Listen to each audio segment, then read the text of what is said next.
안녕하세요. 재미의 이유의 홍난지입니다. 네, 마랑의 세준입니다. 네, 오늘 또 전문가님을 모시고 오랜만에 한 5주 만에 뵙는 것 같기도 하고요. 아, 그런가요? 네, 되게 오랜 시간이 지났는데 쪼랩 전문가 이후로 처음이군요.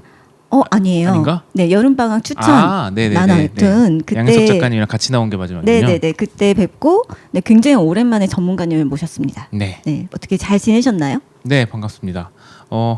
방학 중이잖아요. 네, 그래서 코로나 때문에 한참 이제 여행도 못 가고 그랬죠. 그래서 약간 저희 애 데리고 여행을 가고 싶다라고 좀 한맺혀 있다가 이번에 좀 갈 수 있게 돼서 오, 동해에도 갔다 오고 오. 제주도에도 갔다 오고 그래서 좀 왔다 갔다를 했어요. 근데 또 그 타이밍이 잘 맞은 건지 이렇게 최근에 이제 폭우가 왔었잖아요. 그쵸. 그것 때문에 좀 피해도 입으신 분들도 계시고 네. 그랬었던 걸로 알고 있는데 어떻게 비행기가 딱 뜨고 나서 이제 제주도에 가고 나서 폭우가 오고 또 올 때는 또 맑은 날에 돌아와서 다행히 저는 비 피해는커녕 비를 아예 구경도 하지 않고 거의 여행을 잘 다녀왔어요. 네, 다행이네요. 비가 굉장히 많이 내렸어요, 그 사이에. 네, 그래서 엄청 왔더라고요. 무섭게 내린다는 말이 딱인 것 같고 저희가 이 고속도로를 많이 타야 되는 그런 지역이 있잖아요. 그렇죠. 네, 그래서 저도 항상 여름만 되면 긴장을 굉장히 많이 하는데 왜냐면 차 안에서 고속도로에서 폭우를 맞을 때가 많거든요. 네. 진짜 양동이로 그 앞 유리창에 쏟아붓는 것 같아요. 그런 느낌 받아보신 적 있으세요? 푸름라이드 네, 타는 네. 것 같은 느낌으로 그냥 출근할 때가 가끔 있죠. 그쵸? 갑자기 앞에 확 누가 물을 일부러 뿌린 것처럼. 그래서 그때는 정말 무서웠고 예전에 진짜 물이 찰랑찰랑한 그 고속도로를 이렇게 막 끼어들어야 되는데 정말 차들이 다 이렇게 조심조심해서 가고 있는 거예요. 그래서 나 죽을 수도 있겠다라는 생각이 드는데 그때 느낀 게 뭐냐면 다들 죽기 싫어하는구나. 아, 그렇죠. 네, 정말 다들 조심조심하면서 끼어들게 해주는 거예요. 그래서 다들 똑같은 마음이구나. 모두 방어 운전을 하고 있는 상황이니까.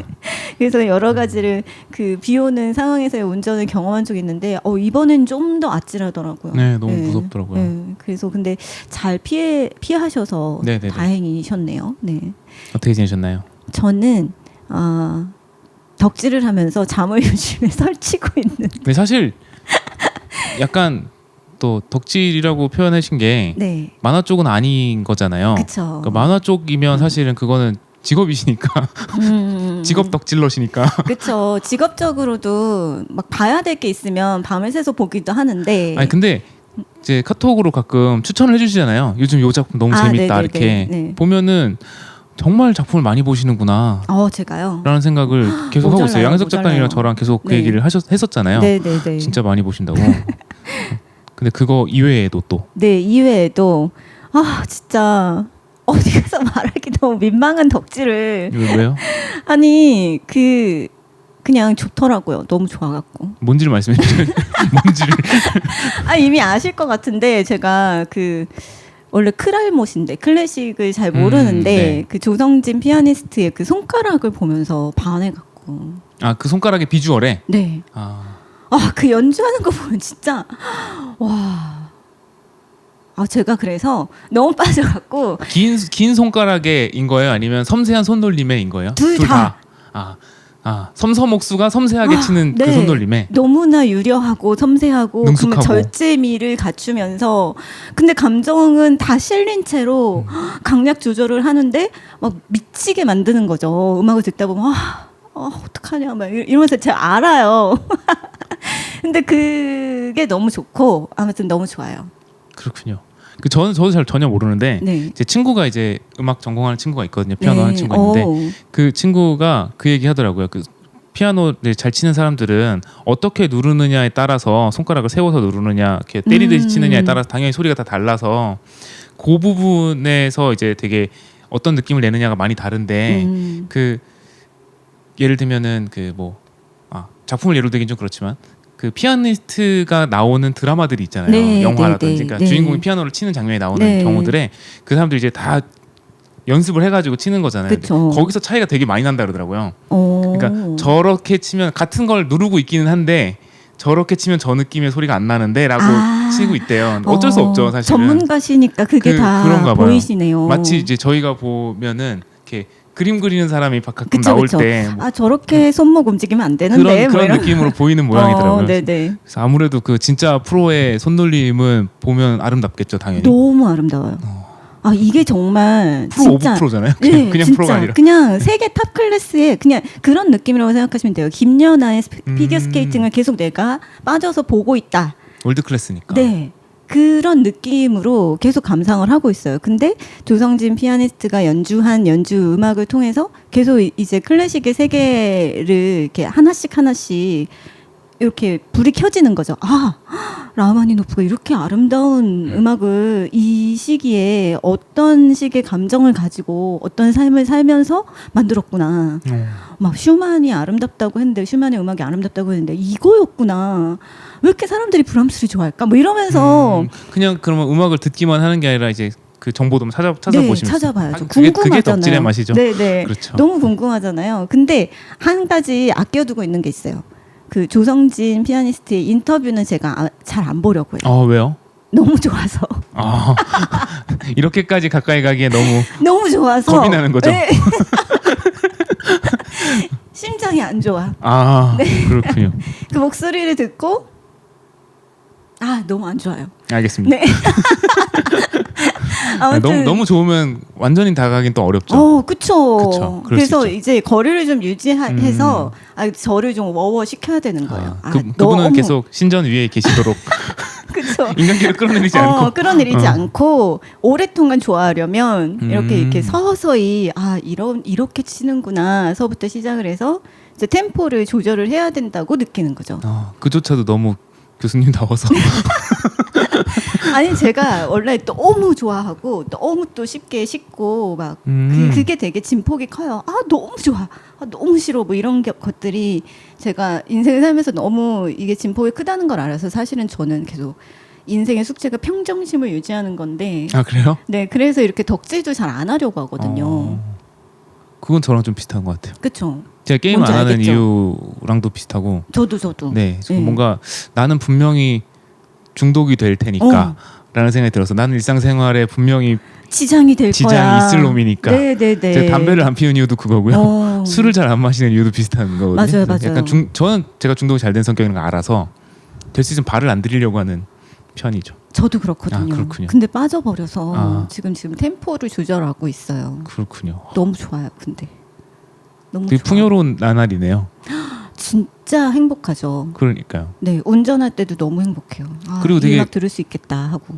예를 들면 어떤 만화책에 빠졌는데 몇 권 안 나와 있으면 아깝잖아요. 아깝죠. 뒤에 몇 페이지 남은 게. 근데 클래식의 세계는 파도 끝이 없어요. 너무 방대하잖아요. 네, 맞아요. 그냥 그 클래식의 덕후님들만 노여워하지 않도록. 근데 평생 파고 들어도 계속 즐길 수 있는 맞아요. 분야잖아요. 네. 그래서 너무 즐겁고 너무 행복해요 요즘에. 네. 덕질이 이렇게 행복한 거였나? 하지만 누군가를 좋아하는 건 되게 외롭구나라는 걸 계속해서 느끼고 있죠. 왜 외롭지? 외롭지 않아요? 그래요? 네. 그럼 그 같이 좋아하는 사람들도 생기고 그러는 거 아닌가요? 같이 좋아하는 사람들이 주변에 없어요. 그렇군요. 네, 그래서 외로워요. 알겠습니다. 네, 그래서 외롭습니다. 다들 만화 오타쿠들밖에 없어서 주변에. 그렇기도 하고, 네, 아무튼 그리고 또 피아노를 이렇게 좋아하는 스타일도 다 달라요. 그러니까 나는 조성진의 그런 강약 조절이 너무 유려하고 섬세하고 절제하는 그런 피아니스트의 연주가 좋아라고 하면 조성진을 좋아할 수 있지만 나는 그냥 내가 나를 미치게 하는 사람은 싫고 그냥 미친 사람을 보는 게 좋다. 그럴 수 있죠. 네, 그러니까 쾅쾅쾅 뭔가 이렇게 좀 락커식으로 이렇게 좀 야성적으로 하는 그렇죠. 스타일이 좋아. 뭐 이런 절제하듯이 부르는 걸 좋아하는 사람이 있는가 네, 하면 네. 질러주는 게 더 네, 시원하다고 네, 네. 생각하는 사람도 네. 있으니까. 그래서 이것도 굉장히 스펙트럼이 넓어서 좀 이렇게 찾기는 힘든 것 같아요. 그렇군요. 네. 저희가 오늘 하게 될 이야기도 지금 방금 제가 이야기했던 것처럼 어떤 스타일에 관해서 얘기를 한번 해볼 거잖아요. 그렇죠. 네, 그러니까 작가님은 그림을 업으로 삼으시는 분으로서 네. 그리고 오랫동안 그림을 많이 그려보셨고 만화를 그려보신 분으로서 그런 게 확고하게 있을 거라는 생각도 들어요. 나는 이런 식의 작화 스타일이 나에게는 가장 인상적이었고 나는 어떤 작화 스타일을 추구한다. 뭐 이런 지점들. 근데 독자 입장에서 저도 역시나 네. 나는 이런 작화 스타일이 너무 좋아 하면서 굉장히 다양한 취향이 있을 수도 있잖아요. 네, 그래서 우리가 오늘은 다양한 웹툰의 작화 스타일에 대해서 이야기를 해보려고 하죠. 네. 네.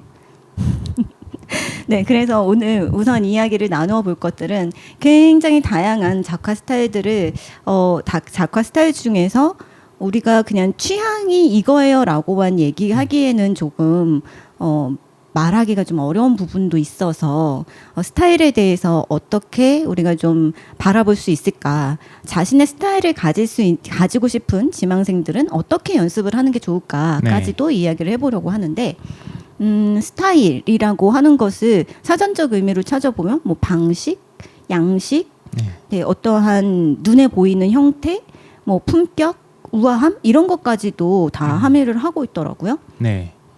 네, 그래서 이런 어떤 식으로 외부에 보이는 모양을 가졌는지가 이 스타일에 다 속한다고 해요.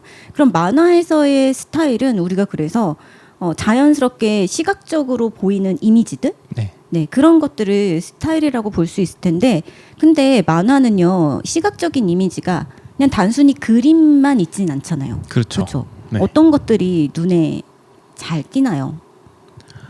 시각적으로 들어오는 것들은 사실은 이제 그림은 사실 그 중에 굉장히 큰 부분을 차지하고 있지만 컷의 배분 자체도 사실은 시각적으로 들어오는 스타일에 포함이 될 수 있을 거고요. 네. 그런가 하면은 뭐 항상 전에 우리가 연출 파트 이야기할 때 많이 이야기했었던 내용이지만 뭐 말풍선의 위치라든지 효과음이라든지 이런 것도 다 이미지로 표현이 되기 때문에 그쵸. 그런 걸 어떤 식으로 처리하느냐도 사실은 스타일에 굉장히 많은 영향을 미치죠. 그러니까 어떤 그림이 차지하는 비중이 굉장히 넓고 많은데, 그래서 만화적인 요소들, 뭐 네. 효과선이나 의성어, 의태어 같은 것들도 다 이 만화적인 요소, 시각적인 표현에 속하기 때문에 그냥 단순하게 그림이라고 얘기하기도 참 어렵죠. 어렵기는 한 것 같아요. 근데 한쪽 측면에서는 제가 이 작가님 스타일이야라고 생각을 하면서 그 작품에 대한 기대감을 품을 때 이야기하는 방식이나 소재, 그렇죠. 장르, 그러니까 그 작가님은 이런 식의 이야기를 하지라고 하면서 그 스타일이라고 하는 부분에 있어서는 눈에 보이지 않는 그 이야기적인 측면도 분명히 있는 것 같아요. 네, 작가마다 사실은 어디에서 그 작가의 아이덴티티가 존재하느냐가 다르잖아요. 그렇죠. 어떤 작가님은 그 사람은 무협을 그릴 때 가장 빛나. 저 사람은 무협을 할 때 자기 스타일이 제일 드러나라고 하는 작가님이 계세요. 그쵸. 그런 작가님은 장르 자체가 그 작가님의 핵심적인 어떤 매력의 요소일 거라고 생각이 들고, 또 어떤 작가님은 정말 눈에 보이지 않게 뭐 예를 들면은 그 사람의 메시지는 항상 이런 식이야 라는 것도 있거든요. 맞아요. 약자를 바라보는 시선이 따뜻한 사람, 그 자체가 그 작가님의 아이덴티티라서 이 작가님은 SF를 그리든 뭐 어떤 장르를 그리든 나는 이 작가님 작품을 좀 안심하고 볼 수 있어 하는 게 그 작가님 어떻게 보면 스타일이 되기도 하는 것 같아요. 네. 그러니까 어떻게 보면 이야기하는 스타일일 수 있겠죠. 그렇죠. 또 그런 거 하면 정말 딱 시각적으로 눈에 보이는 색감 같은 게 그 작가님의 색감 딱 그게 스타일인 경우도 있고. 맞아요. 네. 네.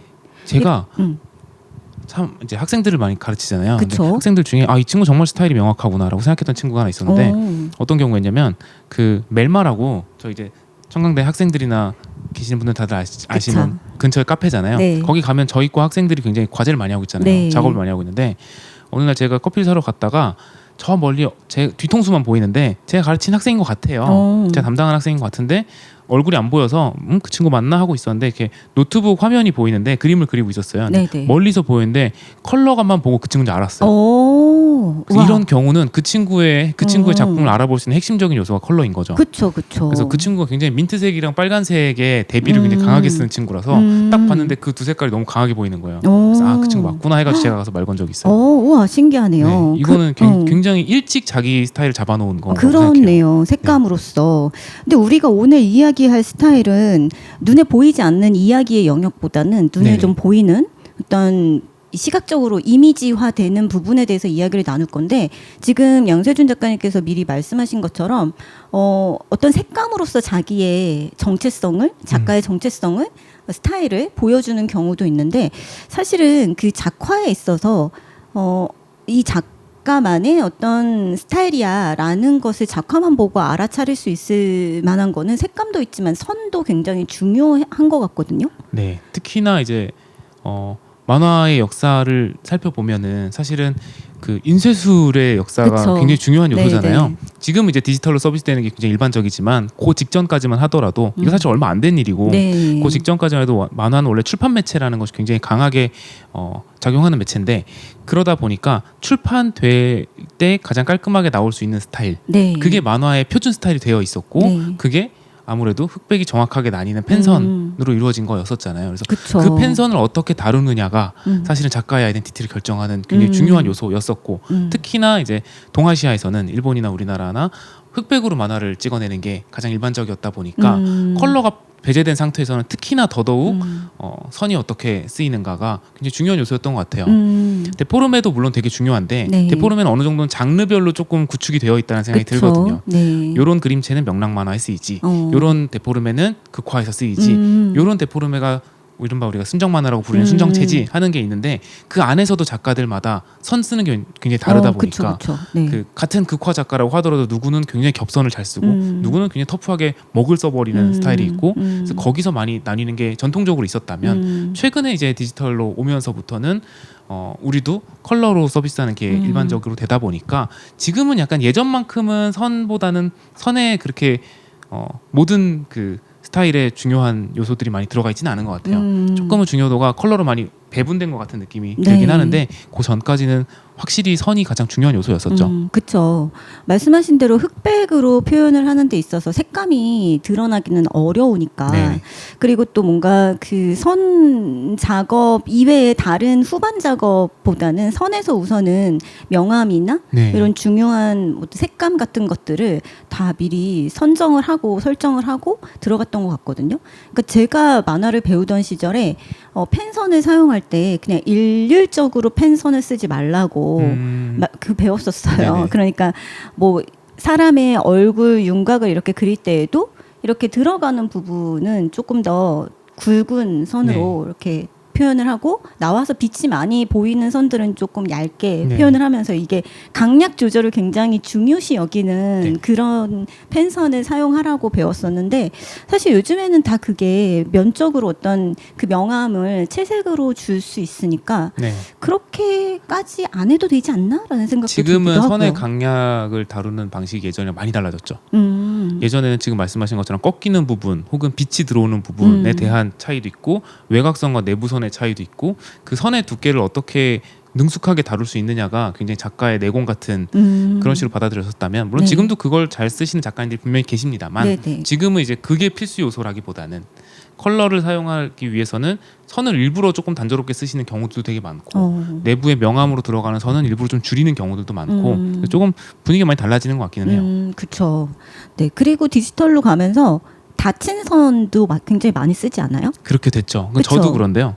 저도 이제 출판 만화도 했었고 웹툰도 하고 있지만 웹툰 할 때는 아무래도 선을 더 꽉꽉 막아서 쓰는 경향이 생겨요. 이건 효율의 문제이기도 한데 컬러를 밑색을 부어야 되기 때문에 그러니까요. 네. 뚫려 있으면 아무래도 공정이 하나 더 생기거든요. 그러다 보니까 이게 물론 이렇게 선이 조금 뚫려 있는 경우가 조금 더 맛이 사는 경우도 있어서 그런 게 잘 사는 캐릭터의 디자인이라면 조금 수고를 감수하더라도 채색할 때 수고를 조금 생각하더라도 그냥 뚫어서 그리는 경우도 있지만 그런 특별한 이유가 있지 않은 이상은 웬만하면 막으려고 하는 경향이 생겨요. 그래서 확실히 단순히 그냥 컬러가 생겼다 아니다, 그러니까 컬러가 있다 흑백이다 만의 차이가 아니라 그 자체로 인해서 선 쓰는 방식이 많이 차이가 생긴 거죠.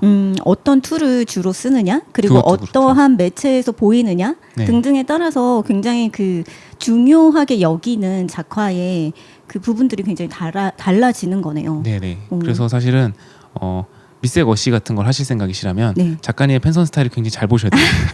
닫혀 있나 열려 있나. 그거에 따라서 진짜로 금액이 달라져요. 오. 그래서 제가 아는 작가님 중에는 선을 굉장히 러프하게 쓰시는 작가님들도 계시거든요. 네네. 액션 만화 그리시는 분들은 특히 그렇죠. 그쵸. 그래서 그런 분들은 어시 분들한테 밑색 어시 분들한테 조금 더 돈을 더 채겨 주시는 경우도 있어요.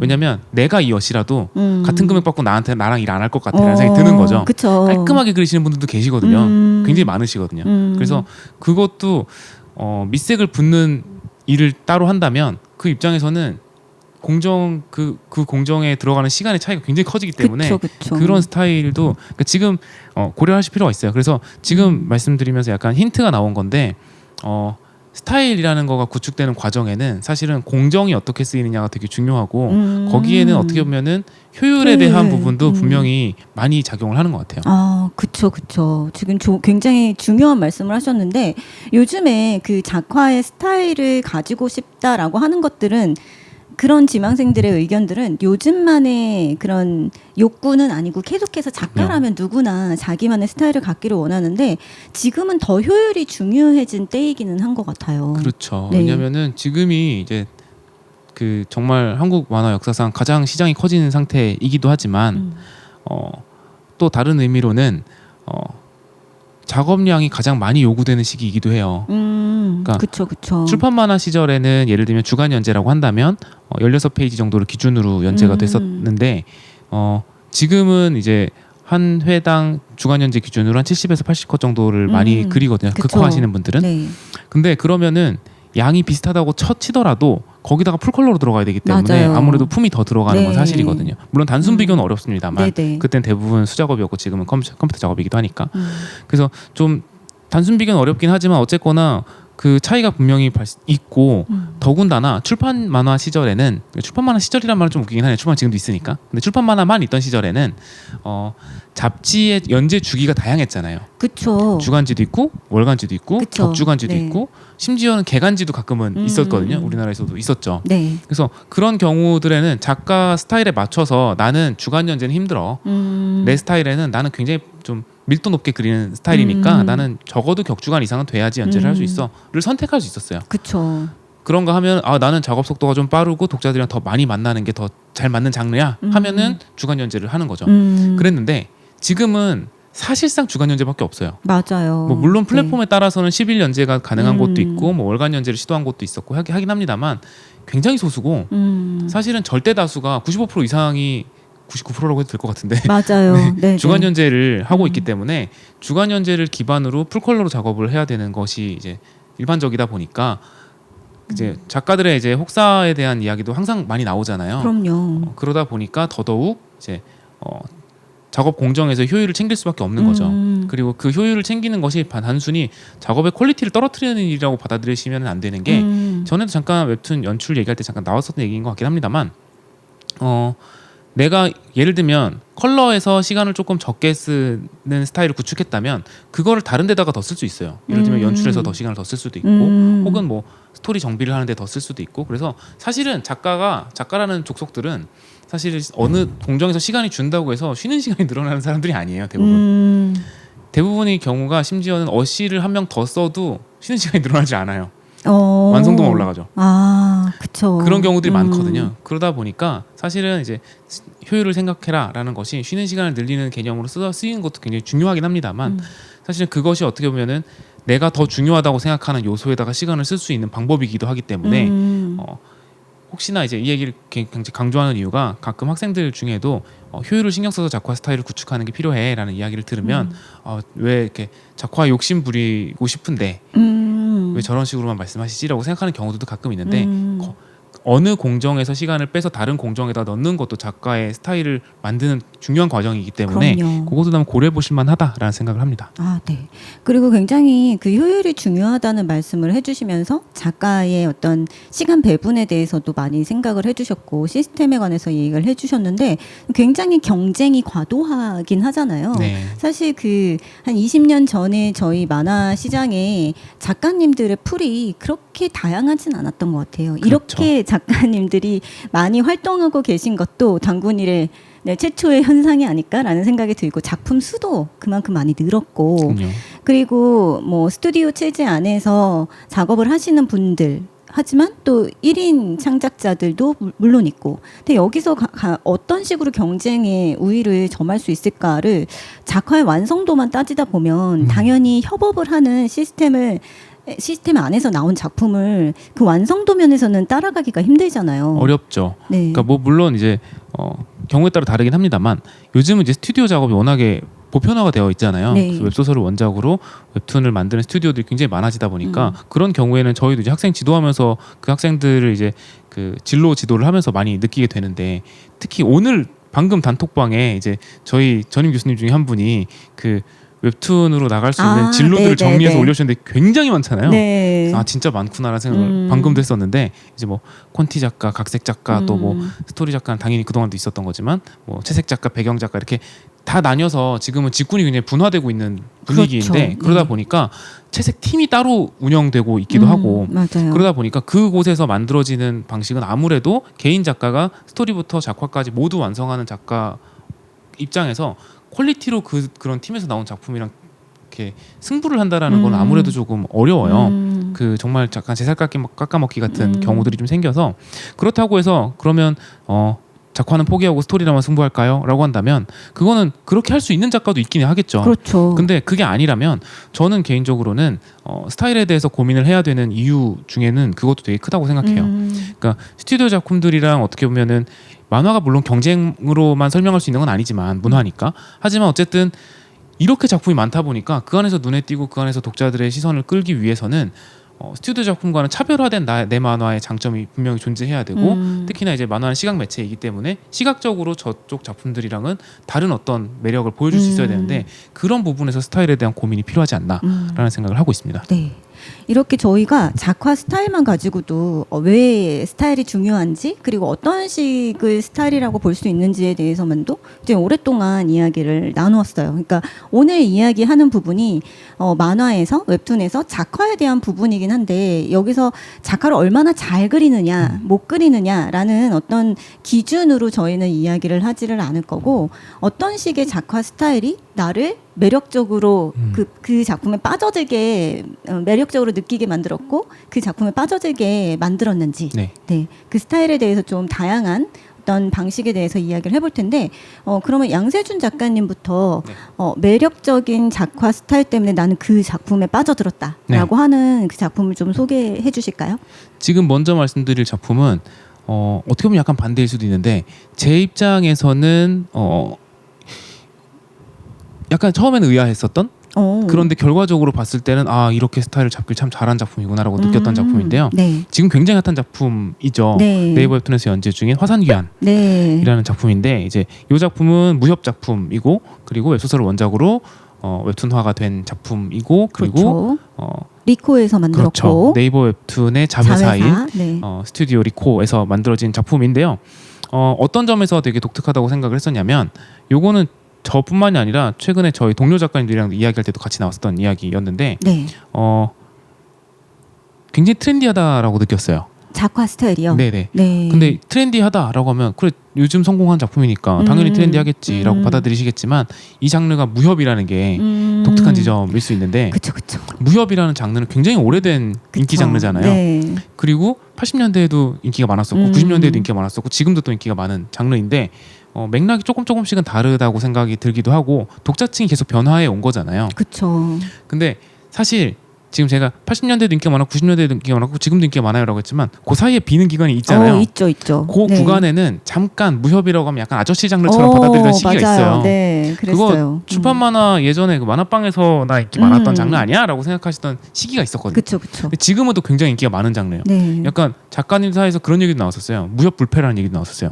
무협을 네이버에 하는, 연재가 들어가는 무협 작품 인기가 다 많다라는 얘기까지 나왔었어요. 그래서 지금 무협은 굉장히 인기가 보장돼 있는 장르라고까지 많이들 이야기를 하는데 어떻게 보면 되게 격세지감이죠. 그쵸. 무협 약간 좀 시들어진 장르 같은 느낌이었던 적도 있었거든요. 그쵸. 2000년대 특히 2010년대 초반까지만 하더라도 무협 스포츠는 웹툰에선 안 돼라고 시대극까지도 네, 그렇게 생각했었죠. 지금은 되게 많아졌어요. 네. 근데 물론 이제 웹소설을 원작으로 작품화하는 과정에서 그 남성향 장르의 한 축이 됐잖아요. 그럼요. 그리고 원래 무협은 소설에서 워낙에 많았던 장르이기 때문에 네. 무협 소설 쓰시는 작가님도 워낙에 많으시고 근데 거기다가 이제 요즘 인기인 뭐 회기라든지 빙이라든지 이런 요소들이 같이 들어간 작품들이 되게 인기를 많이 끌고 있는데 어떤 점에서 되게 재밌었다고 생각했냐면 화산귀환은 우리가 무협이라고 생각하면 무협을 떠올렸을 때 생각할 수 있는 어떻게 보면 약간 편견이라든지 선입견, 작화에 대한 네. 그런 것들이 많이 없어요.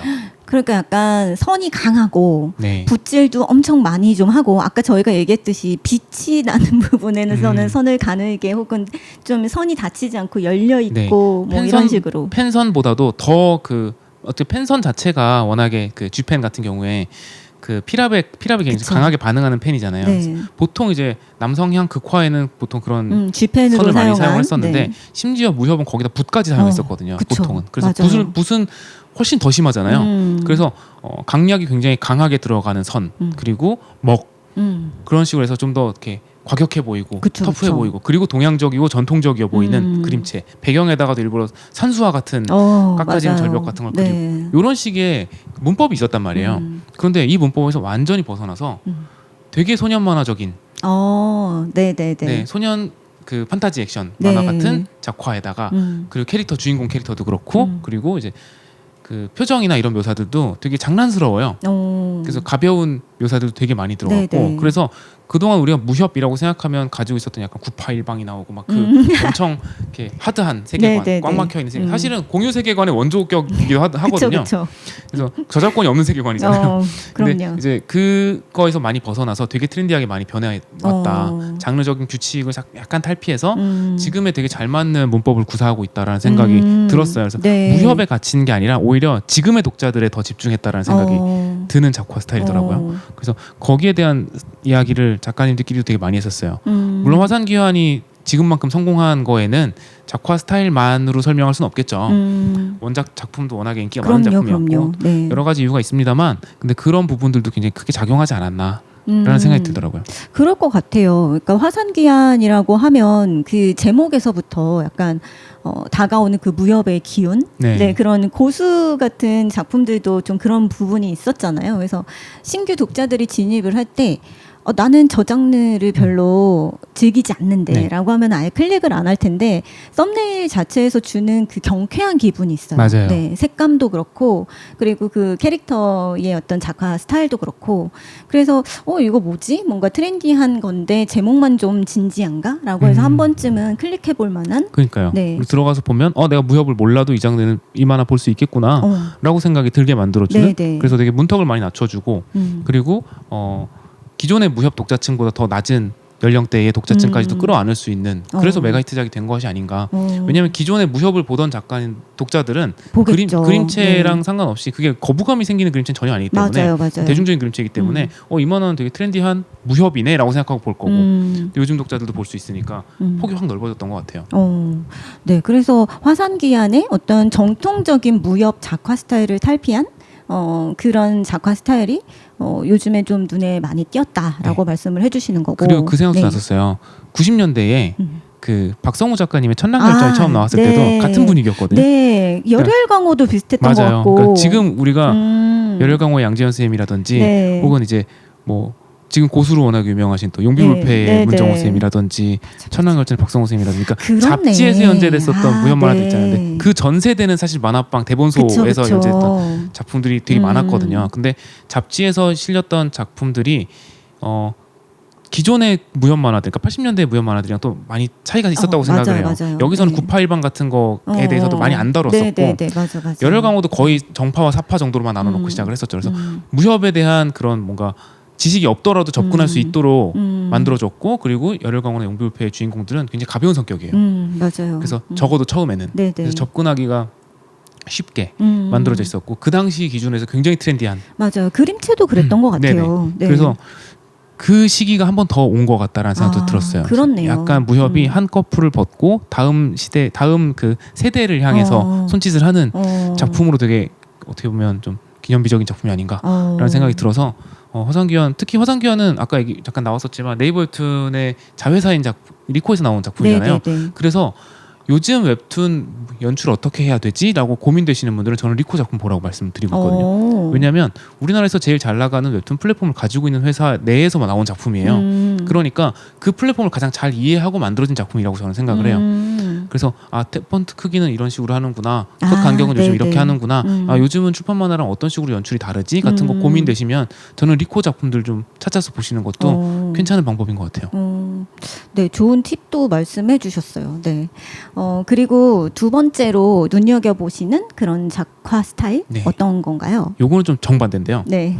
일부러 약간 다른 맥락으로 좀 가지고 왔는데 홍 작가님의 닥터 브레인 아, 네. 카카오 웹툰 구 다음 웹툰에서 네. 연재되고 있는 작품 연재됐었죠. 네. 완결이 된 걸로 알고 있는데 오랫동안 네. 이 시즌 1과 그 시즌 2 사이에 좀 이렇게 휴재 기간이 길었던 작품이었던 것 같아요. 네. 그리고 애플 TV에서 이제 네, 이성균 배우님이 씨를 네. 주인공으로 해서 나온 이제 영상 작품도 네. 워낙에 센세이션을 했었고 네. 그런 작품인데 홍 작가님은 굉장히 베테랑이시죠. 그쵸. 여러 작품을 많이 네. 연재를 하셨고요. 스타워즈도 하셨었고 네. 그리고 방금 저희가 좀 찾아봤는데 정말 다작을 하셨더라고요. 진짜 다작하셨어요. 아, 진짜? 승리호도 하셨고. 네, 되게 네. 생산력 있으시고 되게 여러 네. 가지 프로젝트에 많이 도전하셨었어요. 맞아요. 근데 이제 그런 작가님이 그리셨던 작품인데 특히 그 중에서도 이 작품은 조금 더 스타일이 독특했다라고 생각이 들어요. 맞아요. 굉장히 이렇게 명암의 콘트라스트를 강하게 가져가서 그쵸. 네. 프랭크 밀러의 신시티 같은 느낌. 맞아요. 네. 마치 이제 미국의 그래픽 노블 작가님들의 강렬한 네, 네. 인상을 느끼게 하는 작화 스타일을 확 보여주는 작품이었는데 맞아요. 먹을 잘 쓴다라는 거는 되게 효율적인 방식이기도 해요. 작화에 있어서는 작화 속도를 굉장히 많이 빠르게 해주는 방식이기도 하거든요. 네, 저도 네. 많이 쓰는데 그거를 잘 어울리는 장르가 있어요. 작품의 분위기를 좀 무겁게 만들기 때문에 이게 아까 말씀드렸던 그렇죠. 화산기환이랑 정반대된다고 말씀드렸던 네, 이유이기도 네, 한데 네. 화산기환은 무협이기 때문에 무거울 거다라는 인상과 다르게 그치. 정반대되는 작화를 가져온 네. 작품이라면 이 작품은 SF 특히 굉장히 무거운 주제를 다루고 있는 작품이기 때문에 이 작품에 굉장히 잘 어울리게 일부러 묵직하게 쓴 방식이라고 생각을 해요. 그 홍 작가님이 되게 스타일이 여러 가지세요. 그러니까 옛날에 저희가, 이제 고양이 네. 장례식 그리실 때도 네. 있었고 네, 그 명암을 그냥 단순하게 면적으로만 주지 않으시고 아까 말씀하신 거에 토대로 하면 중간 명암 네. 단계까지 채색을 세심하게 하시는 스타일로 네. 일러스트 하듯이 네, 네. 승리호도 그렇게 그리셨었고 그래서 저는 홍 작가님이 팀인가라는 생각까지도 했었어요. 그러니까 닥터 브레인과는 또 너무 다른 스타일의 네. 작품들을 많이 워낙 그리셨어서 근데 드로잉에 있어서는 맥락이 비슷해요. 그러니까 아마 스케치 단계의 원고만 보면 큰 차이 없었을 거라고 생각을 그럴 해요. 것 같아요. 근데 이제 네네. 펜이 들어가고 먹이 들어가는 그 단계에서부터 확실히 나뉘어서 채색 단계 들어가면 정말 전혀 다른 진짜 다른 사람인가라는 생각이 들 만큼 다른 완성 결과물을 내놓은 거라고 생각이 드는데 네. 되게 설계를 잘 하시고 들어갔다고 생각이 들어요. 그래서 아까 얘기 드렸던 잠깐 말씀드렸었던 스튜디오 작품들이랑은 결이 다른 완성도를 만들어낸 작품이라는 생각이 들어서 요즘은 다들 스튜디오에서 작품이 나오니까 그 작품들에 대항해서 어떻게 이렇게 내 작품을 보이게 할 수 있지? 난 그렇게 밀도 높게 작업을 하기에는 시간이 너무 부족한데 라는 그쵸? 생각을 하시는 분들이 되게 많거든요. 네. 오리지널 작가를 지망하고 계시거나 하고 계시는 작가님들 중에서는 그런 작가님들한테 참고사항이 될 수 있는 작품이라고 생각이 들어요. 그래서 이렇게 자기 스타일을 명확하게 구축을 하면 또 색깔도 굉장히 컬러도 다양하게 쓰지는 않으시거든요. 그쵸. 되게 제한적으로 쓰세요. 네. 네. 딱 통제해서 네. 딱 거기에 맞는 색감만 쓰시는데 그렇게 쓰시기 때문에 물론 그걸 고르는 데 시간이 오래 걸릴 수는 있겠습니다만 계속 손을 많이 움직이고 밀도가 높게 그려야 되는 스타일은 아니에요. 근데 굉장히 강렬하고 또 작가의 그 느낌이 명확하게 날 수 있는 작품을 만들고 계셔서 네. 그런 거 고민 있으신 분들은 한 번쯤 찾아보시면 너무 좋을 것 같아요. 그러니까요. 저도 닥터 브레인 식의 작품들, 그러니까 프랭크 밀러의 신시티 같은 작품을 보면서 이게 뭐 완성도가 떨어진다거나 그렇죠. 밀도가 전혀. 떨어진다라는 생각을 전혀 하지를 않고 오히려 너무 스타일리시하고 맞아요. 진짜 따라 한번 해보고 싶다라는 생각을 맞아요. 오히려 해봤거든요. 그런 면에서는 지금 작가님 말씀하신 것처럼 되게 효율적인 방식인 것 같아요. 저는 프랭크 밀러도 어떻게 보면 굉장히 선배지만 네. 지금 우리가 2020년대 웹툰 작가들이 하고 있는 고민을 한 80년대쯤에 미국에서 하셨을 거라고 생각을 해요. 그럴 것 같아요. 왜 그러냐면 네. DC나 마블이라는 우리보다 훨씬 더 그쵸. 고도화된 대형 스튜디오들을 오랫동안 가지고 있었던 네네. 나라잖아요. 네. 그곳에서 활동을 해온 작가님이기 때문에 나는 스토리부터 작화까지를 다 내가 하는 작가인데 DC나 마블 같은 경우에 펜터치라는 사람도 다 따로 있을 정도로 다 그럼요. 나뉘어 있잖아요. 네. 정말로 이렇게 분업화되어 있는 시장이기 때문에 저 작품들과 대비돼서 비교해서 내 작품이 눈에 띄기 위해서 어떻게 해야 될까에 대해서 고민을 분명 하셨을 거고 네네네. 그리고 이미지 코믹스에도 이제 활동을 오래 하셨었으니까 네. 말씀하셨던 300이라든지 신시티 같은 작품들도 다 이미지 코믹스를 통해서 나왔던 작품들이고 그래서 그런 작품들을 할 때는 DC에서 이제 다크나이트를 그리실 때랑은 또 다른 그 스타일을 갖추고 작업을 들어가셨을 거고 네. 그래서 아마 그 스튜디오 작품을 의식하고 자기 스타일을 만드시지 않았을까라는 생각이 들어요. 그래서 비슷한 케이스로는 마이크 미뇨라 헬보이 네, 그리신 작가님 또 헬보이도 스타일 너무 좋잖아요. 너무 좋죠. 근데 그 작화 스타일도 사실은 밀도를 쌓아 올려서 완성도를 만들어내는 작가 스타일은 아니거든요. 맞아요. 선이 많은 것도 아니고 지금 기준으로 따지면 이제 레이어가 막 올라와 있는 그런 스타일은 아니라서 그런데도 불구하고 지금 저희가 헬보이 너무 좋죠라고 말을 하잖아요. 슈퍼맨이나 스파이더맨이랑은 또 다른 그쵸, 달라요. 작화의 그 매력을 네, 확 보여준 맞아요. 작품들이어서 네. 이런 작품들이 개인 작가가 스튜디오 체계가 우리보다 훨씬 더 고도화된 나라에서도 살아남은 사례들이니까 그런 것도 한번 우리가 생각해 볼 수 있을 것 같고 전홍 작가님이 프랭크 밀러에 대해서는 의식을 하셨을 거라는 생각도 좀 들어요.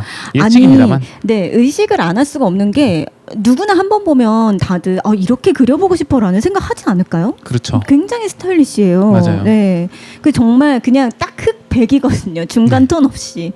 근데 너무 멋있거든요. 그리고 그 어둠을 50% 이상 써요. 그러니까 원고에서 하얀 부분보다 검은 부분이 많아요. 맞아요. 근데 너무 멋있죠. 멋있어요. 네. 그래서 분명히 그런 효율성 있는 작품임에도 불구하고 티가 나지 않는다. 그럼요. 이걸 빨리 만들려고 이렇게 했다라는 티가 나지 않고. 그 효율성이 곧 완성도와 반비례한다고 생각하시면 안 돼요. 맞아요. 그거랑 다른 문제인 네, 겁니다. 그래서 네. 스타일을 고민하는 데 있어서는 여러 가지 각도에서 고민을 해보실 필요가 있다라는 거에 대해서 굉장히 좋은 예를 말씀을 해주신 것 같아요. 네. 또 추천해 주실 만한 그 눈에 띄는 스타일 있으신가요? 이거는 이제 진짜 요즘 스타일이다 라는 생각이 들었던 작품인데 네이버 웹툰에서 연재 중인 어느 날 갑자기 서울은 박창근 작가님 작품인데 네네네. 그냥 와 잘 그렸다 라는 생각이 들어요. 근데 그 잘 그렸다가 출판 만화 시절에, 그러니까 출판 만화 잡지만 있었던 시절에 그 잘 그렸다라는 기준이랑은 조금 다른데 지금 웹툰에 정말 잘 맞는 스타일을 구사하고 있다.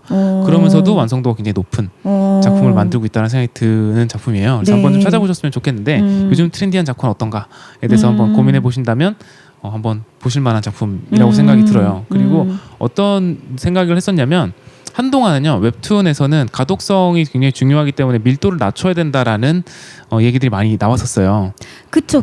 뭔가 이미지에서 너무 시선을 배분시켜버리면 우리가 시각적으로 받아들일 수 있는 어떤 한계도 분명한데 네, 오히려 읽는 행위를 방해할 수도 있다라고 얘기를 했었죠. 네. 그러니까 사실 웹툰뿐만 아니라 만화에서도 원래 계속 있었던 논쟁이기도 한데 그래픽 출판 만화에서도 노블 같은 경우도 잘 안 들어오잖아요. 그 대사들이. 그러니까 가독성을 오히려 떨어뜨린다, 밀도를 좀 낮춰야 된다라고 하는 경우들이 있는데 사실은 미국의 이제 코믹스 작품들 중에도 밀도가 굉장히 높은데도 잘 읽히는 작품이 있어요. 그래서 그런 작품들을 보면 되게 많은 전략을 세운 거죠. 시선의 흐름을 이렇게 빼야 되겠다. 이 부분은 밀도가 높지만 시선이 안 가도록 하기 위해서 채도를 낮춰야 되겠다. 이런 전략적인 선택들이 굉장히 많이 보이는데 어려워요. 그러다 보니까 사실 제일 쉬운 방법이 밀도를 낮춰서 가독성을 챙기는 거인 거죠. 근데 사실은 그것만이 방법은 아니거든요. 그건 정답이라는 게 없으니까. 그쵸. 근데 어느 날 갑자기 서울은 굉장히 트렌디한 작화를 가지고 있으면서 밀도가 낮느냐 하면 전혀 그렇진 않아요. 안 낮아요. 네. 되게 복잡한 작화를 가지고 있어요. 네, 근데 네. 그렇다고 해서 가독성이 떨어지느냐 하면 그렇지 않아요. 맞아요. 그러니까 아까 얘기한 것처럼 굉장히 전략적으로 잘 만들어진 작화고 시선의 흐름을 굉장히 명확하게 가져가고 있는 작화라서 되게 공부가 많이 될 만한 작품이라는 생각이 들고 배우고 싶다는 생각이 드는 작품이었어요. 그러셨군요. 그리고 이것도 마찬가지인데 아까부터 얘기 나오는 것처럼 저 처음에 화상기원 얘기할 때도 무협이란 장르에 대해서 굉장히 많이 얘기했잖아요. 네. 그리고 홍 작가님 작품 얘기할 때도 마찬가지였고 그쵸. 이것도 마찬가지인데 장르랑 잘 맞아요. 그러니까 그 장르가 되게 뭐랄까 서울이라는 대도시에 나타난 어떤 그 전염병이라고 해야 될지 테러라고 해야 될지 그 재난에서 도망치는 사람들의 그 뭔가 심리 상태 네. 혼란스럽고 네. 그 공포스럽고 이런 네. 것들을 묘사하는 작품이기 때문에 그렇게 복잡한 묘사가 들어가도 그 혼란스러움과 잘 어울린다는 생각이 드는 거예요. 저는 어떤 예전에 이거랑 다른 사례입니다만 비슷한 느낌을 들었던 적이 언제였냐면 카이지의 작화 굉장히 독특하잖아요. 독특하죠. 네. 도박목시로 카이지의 작화 굉장히 독특한데 이 작화가 아니면 이렇게 인물의 멘탈이 붕괴된 장면을 잘 묘사할 수 있었을까? 라는 생각이 들 때가 가끔 있거든요.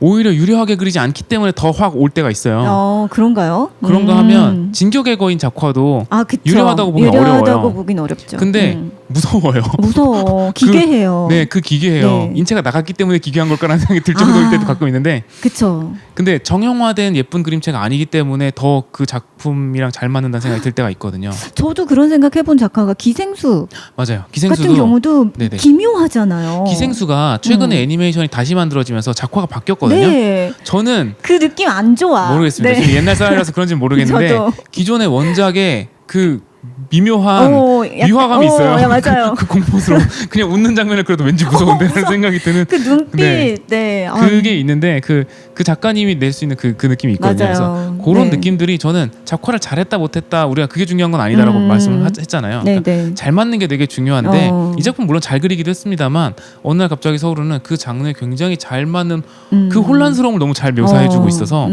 한번 이제 보셨으면 좋겠어요. 비슷한 장르 하고 싶으시거나 아니면 비슷한 분위기를 내고 싶으신 분들이라면 네, 네, 네. 되게 좋은 참고 자료가 될 것 같아요. 네. 이번에는 제가 소개시켜드릴 차례예요. 네네.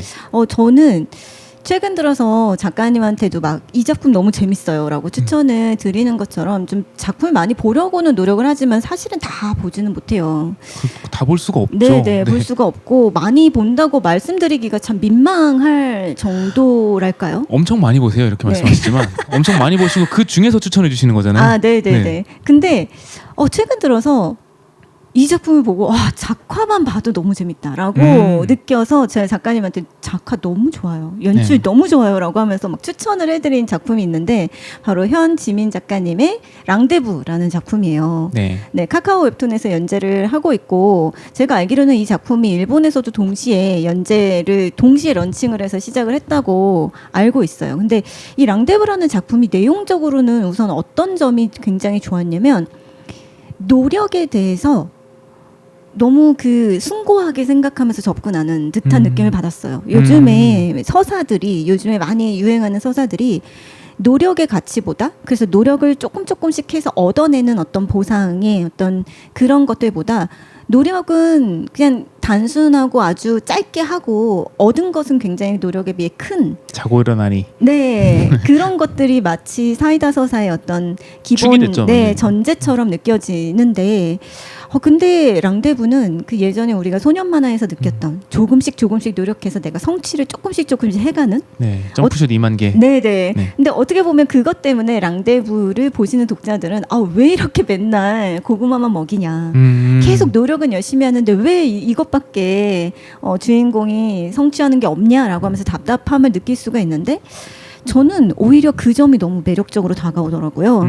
그리고 그런 어떤 고구마 서사라고 느끼는 독자들도 분명히 있을 텐데 그걸 상쇄시켜 줄 수 있을 만한 작화의 아름다움. 네. 와, 작화가 너무 좋아서 좋아요, 정말로. 정말 매력적이죠. 보는 재미가 있어요. 나빌레라 그리셨던 네. 팀이잖아요. 네. 그러니까. 근데 너무 그 작품이랑은 전혀 달라요. 맞아요. 근데 전혀 다른 게 이것도 아까 얘기 계속 연장인데 장르에 따라서 정말로 딱 잘 맞는 분위기를 만들어내시는구나. 내셨어요. 나빌레라는 되게 따뜻한 작품이잖아요. 그쵸. 그 작품 자체가 되게 힐링 그 자체인데 이 작품은 처음에 그 분위기 자체가 세계관 자체가 그쵸. 붕괴되어 있는 세계니까 거기에 딱 맞게 되게 황폐한 느낌이 싹 들면서 서늘하게 맞아요. 그림을 색감도 그렇고. 가져가 주시는데 그리고 색감도 되게 통제해서 사용하시고 그게 굉장히 매력적이죠. 진짜 매력적이고 그러니까 포스트 아포칼립스 물의 약간 특성이라고 하면 진짜 말씀해 주신 대로 그런 서늘한 느낌? 이 세계가 다 망했나 봐라는 어떤 절망감을 표현해 줘야 되니까 따뜻한 난색 계열보다는 좀 한색 계열들을 네. 많이 사용할 수 있고 채도가 확실히 떨어진 게 어울리는 것 같아요.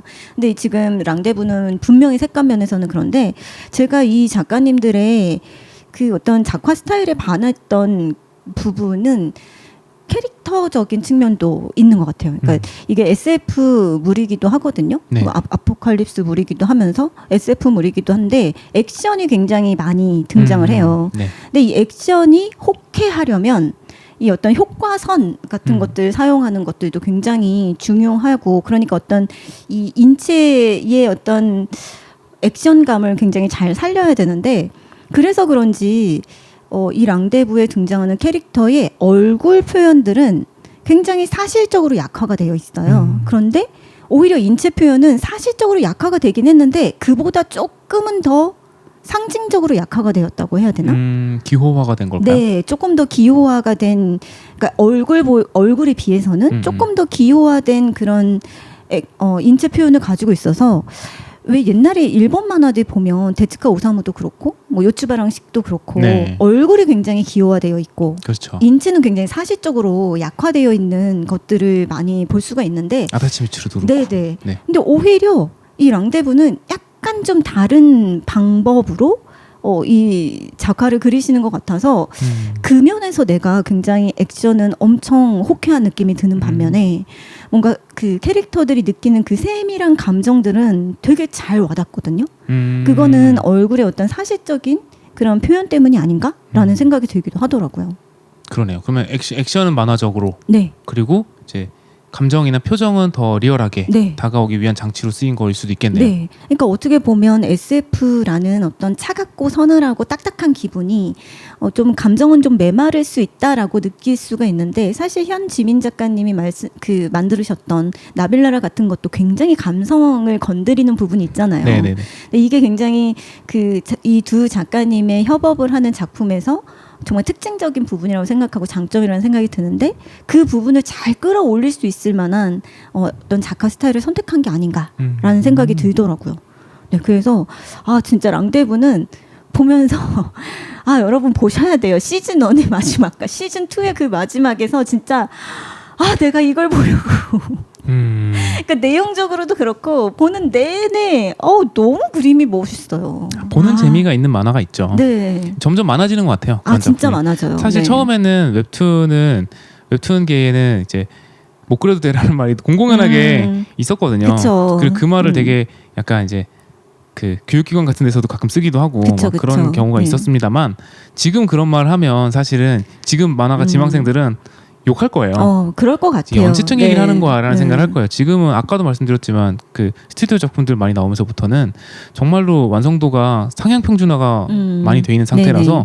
웹툰 그림 못 그려라는 말을 하시는 분들은 아마 한 근 5년에서 10년간 웹툰 안 보신 분이 아닐까라는 생각이 들 정도인데 맞아요. 작품 굉장히 많이 나오고 좋은 작화를 가진 작품들이 굉장히 많이 나오고 있어서 좀 보는 맛이 많이 생긴 것 같아요. 더더욱 진짜요. 예전보다. 네. 그리고 오해하실까봐 말씀드리지만 랑데부에는 맨 마지막에 맨화의 끝에 마지막에 스태프들의 이름까지 다 나열이 되는 거 보면 여러분이서 같이 작화팀을 꾸리시는 것 같아요. 네네. 그래서 그 밀도감이 나오면서도 이렇게 작화를 좀 보기 좋게 훨씬 더 본인이 살리려고 하는 그런 서사를 잘 전달할 수 있는 게 아닌가라는 생각이 듭니다. 네. 네. 그리고 두 번째로 제가 추천을 해드리고 싶은 작품은 이것도 랑데부와는 좀 전혀 다른 측면으로 말씀을 드리고 싶은데요. 난다 작가님의 도토리 문화센터라는 작품이에요.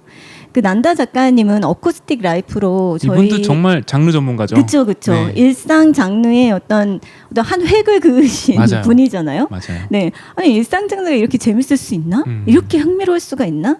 그리고 그 일상을 우리가 정말 그냥 평범하게 살아가니까 그냥 지나친단 말이죠. 너무 평범하고 친숙한 것들은 오히려 소중한 줄 모르고 그냥 지나쳐 버리는데 내가 사는 일상에 이렇게 아름다운 순간이 있었나? 이렇게 흥미롭고 재미있는 순간이 있었나? 이런 것들을 정말 아름답게 포착해서 보여주시는 것들을 굉장히 잘하시거든요. 되게 개그감도 있으시고.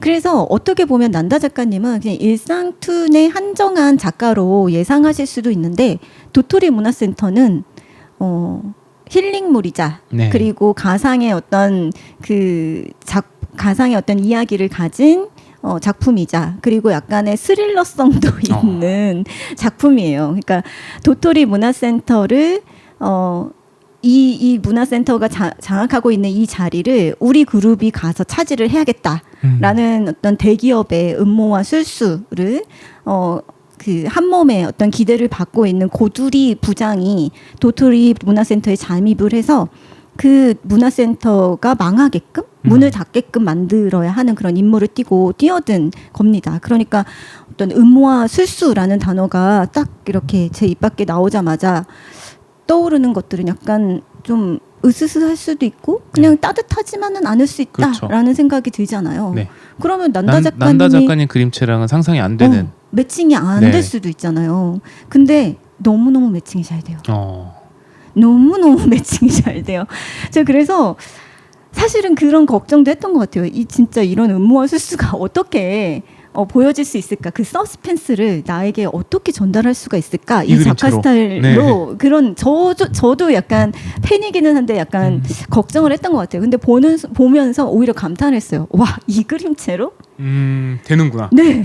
와, 이 그림체로 내가 지금 긴장을 해서 계속 몰입을 하면서 그림체는 하나도 방해가 되지 않아. 네. 아니, 연출을 어떻게 이렇게 연출을 잘하셨었나? 네. 하는 생각이 들면서 너무너무 감탄을 했어요. 네. 진짜 이런 감정 표현을 일상툴에서 세심하게 하는 것을 통해서 독자들의 어떤 공감을 자아내기도 하고 감동을 자아내기도 했던 그런 것들이 그냥 일상을 단순하게 포착하기만 해서만이 아니라 우리에게 그거를 어떤 식으로 전달해 줘야지만 독자들이 감동을 할 수 있을지 공감을 할 수 있을지에 대해서 굉장히 많은 고민을 하셨던 거였구나. 그 내공이 도토리 문화센터에서 와, 포텐이 이렇게 터질 수가 있는 거였구나라는 것을 생각을 해보게 됐어요. 그래서 왜 지망생 분들 중에서 나는 되게 귀여운 그림체만 되게 강점이라고 생각을 하는데 그러면 스릴러나 호러를 못 그리는 거 아닐까? 라는 식의 고민을 하시는 분들이 계시거든요. 네. 그래서 나는 일상툰에만 최적화된 그런 그림체가 아닐까라는 생각을 하시는데 그게 아닐 수도 있다는 거를 도토리 문화센터에서 분명히 생각을 해보실 수 있을 것 같아요. 네. 조금 맥락이 다를 수도 있긴 합니다만 꼬마비 작가님 작품 처음 봤을 때도 네. 비슷한 맥락의 생각을 한 적이 있어요. 맞아요. 예전에 이런 뭔가 연쇄살인과 관련된 그렇죠. 무게감 살인 있는 장난감. 네. 네, 그 작품을 봤을 때는 이런 그림체로도 이렇게 몰입도 있게 사람을 끌고 갈 수 있구나 같은 맞아요. 게 되게 매력적이었거든요. 네네네. 그래서 그런 것도 가능하니까 그것도 한번 생각해 보실 수 있는 내용이겠네요. 네. 근데 지금 제가 말씀드린 랑데부나 도토리 문화센터의 어떤 공통적인 작가 스타일이 없어 보이지만 공통적으로 보이는 그 스타일이 뭐냐면 선이 굉장히 기호화되어 있는 것 같아요. 네. 네. 이 제가 말을 잘 표현하고 있는 건지 잘 모르겠어요. 그러니까 사실적인 선의 표현이 아니라 그러니까 얼굴은 아까 랑데부에서도 얼굴 표현들은 좀 사실적으로 약화가 되어 있다고 했는데 인체 표현은 조금 더 기호화된 상징적으로 약화된 그런 측면이 있다고 말씀을 드렸잖아요. 네. 근데 도토리 문화센터의 그림체는 당연히 더 이 상징적으로 치우쳐져 있겠죠. 근데 선들을 굉장히 그래서 뭔가 네. 이거 뭐라고 표현해야 돼요? 좀 그림 그리시는 분으로서 굉장히 상징적으로 네, 간략화 시켜놨죠, 되게. 네, 그리고 잘 쓰세요. 네네네. 그러니까 뭐랄까 인체를 저희가 이제 공부할 때도 어떤 작가마다 다 달라요. 어떤 작가님은 되게 크로키를 위주로 공부를 하시는 분이 있고 어떤 분은 인체 해부학을 기준으로 공부하시는 분이 있고 뭐 물론 같이 하시는 분이 제일 많긴 합니다만 어느 쪽에 조금 더 치우쳐 있느냐가 다 다르거든요. 그런가 하면 요즘은 되게 유행하는 방식 중에 하나가 인체 도형화를 기준으로 공부하시는 분들이 되게 많거든요. 네네. 그래서 팔은 그냥 구형에다가 원기둥에 구형에다가 원기둥이 이어져 있다라고 생각하면 그릴 수 있다라는 거예요. 사실 그릴 수 있죠. 있죠. 근데 거기서 더 디테일하게 들어가는 건 또 다른 문제지만 일단은 그릴 수 있거든요. 근데 그런 식으로 조금 더 도형화를 해서 생각하면 지금 말씀하신 약간 기호화되어 있다는 거랑 비슷한 맥락일 수도 있는데 조금 더 단조롭게 그려질 수 있긴 합니다만 사실은 그게 더 선이 이렇게 구불구불하게 가는 것보다는 더 깔끔하게 떨어지기 때문에 어떻게 보면 액션 같은 거 그릴 때는 더 호쾌하게 그려지는 경향도 맞아요, 좀 생기거든요. 맞아요. 네. 그거랑 비슷한 맥락이지 않을까? 네, 맞습니다. 제가 이 말을 하고 싶었던 거고요. 도움이 됐다니 다행입니다. 근데 시작점이 달라요. 그러니까 스콧 네. 맥클라우드의 그 트라이앵글에서 보면 랑데부는 분명히 왼쪽 하단 사실적인 것에서부터 약화를 시작했어요. 그리고 도토리 문화센터는 분명히 그 트라이앵글에서 오른쪽 하단에서부터 시작을 했을 거예요. 네네네. 근데 이 선이 주는 느낌이 어떤 부분에서는 약간 비슷하다고 느껴지기도 한다는 거죠. 네. 그래서 그 선이 좀 굉장히 좀 중요하게 여겨지는 작화 스타일들이 아닌가 둘 다. 그게 두 분 다 밑색을 많이 깔지 않는 스타일이기도 하고요. 맞아요. 그러니까 배색에 집중되어 있지 않기 때문에 네. 더 선이 잘 보이는 것도 있다고 생각을 해요. 그렇네요. 네, 그러니까 예전 아까 출판 만화 때는 지금보다 선이 더 중요했어요. 지금은 컬러다 보니까 컬러에 약간 배분이 된 것 같아요라고 말씀을 드렸잖아요. 네네. 근데 여기서 되게 중요한 요소인데 배색이 하나 빠져버리면 배색이 빠진 만큼 우리는 다른 감각을 더 찾게 되는데 그게 선으로 많이 가요. 아, 그래서 선의 강점이 있는 작가들은 저는 될 수 있으면 배색을 조금 빼는 것도 괜찮다라고 생각하거든요. 아, 그렇네요. 네.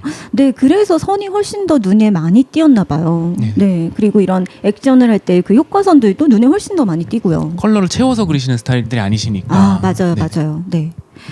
그런 어떤 작가님하고 얘기를 하다 보니까 제가 매력적으로 보였던 부분, 눈에 더 띄는 부분을 더 잘 알 수가 있네요.